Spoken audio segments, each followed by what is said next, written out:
thus the heart will break, yet brokenly live on. There is a pleasure in the pathless woods.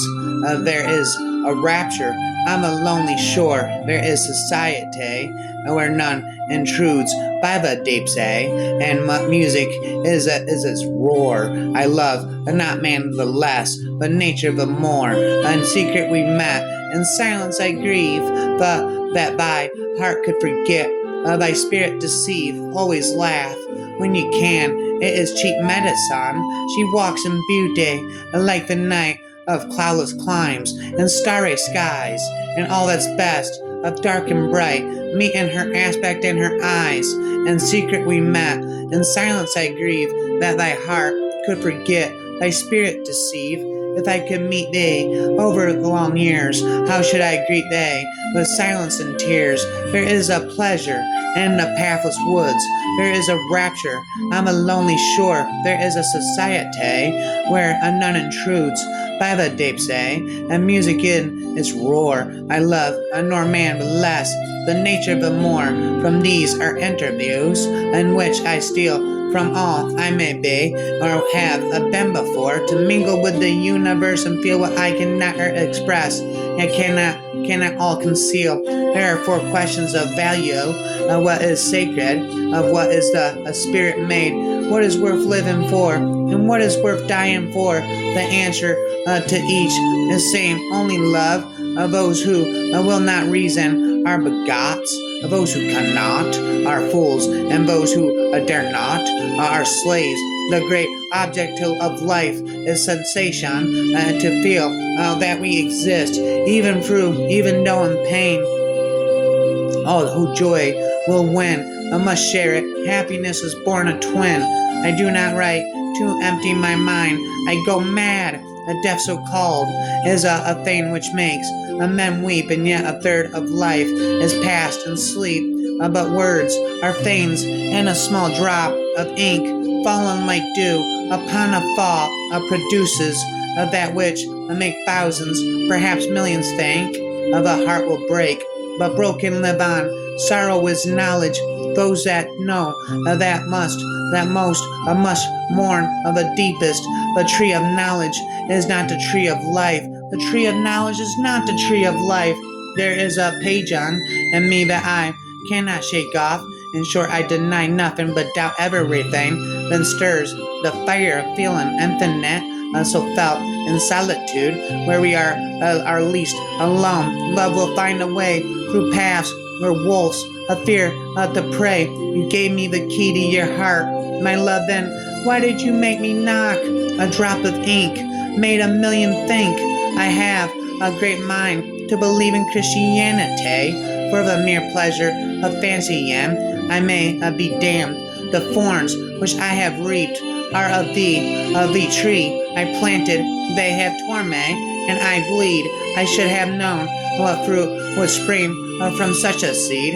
'Tis strange, but true, for truth is always a stranger than fiction. Friendship is love without wings. Adversity is the first path to truth.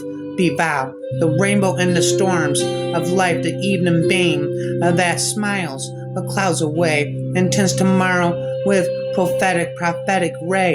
I could only go out to get me a fresh appetite for being alone. I live not in myself, but I become portion of that around me, and to me high mountains are a feeling, but the hum of cities torture. I know that too, and to make 4, and should be glad to prove it too, if I could, though I must say if be by any sort of process I could convert 2 and 2 into 5, I would give me a much greater pleasure. They never fall, they never fail, who die in great cause.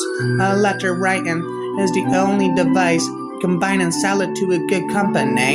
I love, not man but less, the nature the more. Strange but true, for truth is always strange, stranger than fiction. If it could be told, how much would novels gain by the exchange? How differently the world would men behold a woman being never at a loss. The devil always sticks by them. What deep wounds ever closed without a scar.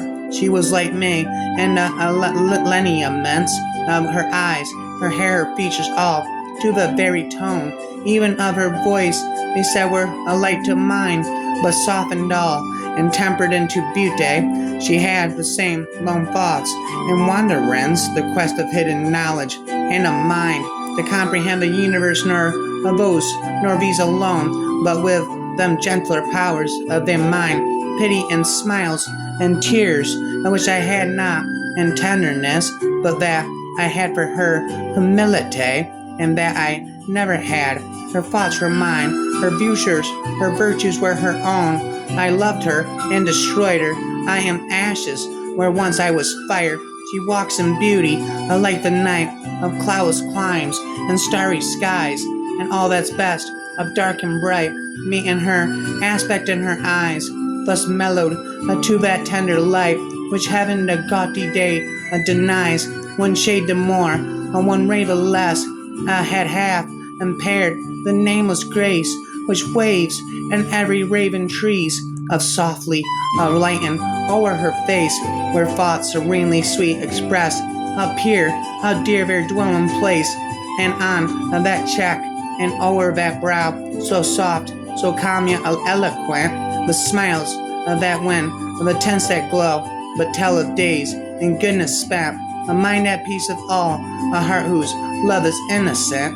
I had a dream, which was not at all a dream. Why I came here, I know not. Where I shall go, it is useless to inquire.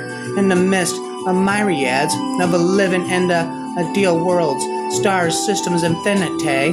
Why should I be anxious about an atom? If I could always read, I should never feel the want of company. And when we two parted in silence and tears, half broken hearted, for sever for years, to sever for years, pale grew thy cold, thy cheek and cold, a colder vague thy kiss, truly that hour foretold sorrow to this. The dew of the morning sunk chill on my brow. It felt like the warning of what I feel now. The boughs are all broken, and light is thy fame. I hear thy name spoken, and share in its shame. They, a name, there be before me. I kneel to mine ear. A shudder comes o'er me. Why were thou so dear? They know, and now I knew they, who knew thee too well. Long shall I true rue they, too deeply to tell. In secret we met, in silence I grieve, that thy heart could forgive, thy spirit deceive. If I should meet thee after long years, how should I greet thee? With silence and tears, I am convinced I am Lord Byron forever and ever.